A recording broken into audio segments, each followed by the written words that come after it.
Persembunyian OPM terbongkar, drone granat TNI bombardir markas rahasia, Komandan KKB tewas.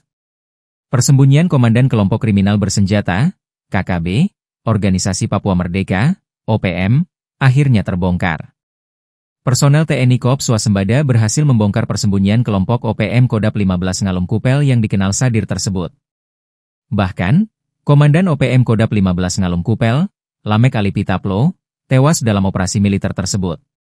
Dalam operasi yang melibatkan drone granat dari TNI tersebut, Komandan OPM itu tewas bersama 3 ajudannya. Lamek Taplo adalah pimpinan faksi Ngalum Kupel yang paling aktif dan kerap terlibat dalam penyerangan bersenjata di wilayah Pegunungan Bintang.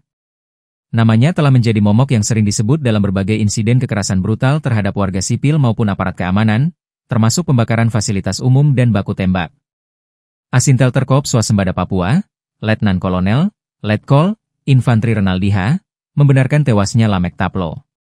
Ia menjelaskan, operasi penyerangan ini berawal dari informasi intelijen mengenai aktivitas KKB pimpinan Lamek Taplo yang terus menebar teror, pemerasan, dan intimidasi. TNI Kops Swasembada lantas menindaklanjuti informasi tersebut hingga akhirnya terjadi kontak senjata yang berhasil melumpuhkan Lamek Taplo dan 3 anak buahnya. Letkol Renaldi menegaskan bahwa keberhasilan operasi ini merupakan bagian integral dari upaya pemulihan stabilitas keamanan di wilayah perbatasan negara, khususnya di distrik Kiwirok.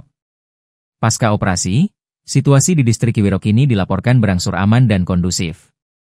Aparat gabungan TNI Polri terus melaksanakan pengamanan dan patroli di titik-titik strategis untuk mencegah potensi gangguan lanjutan.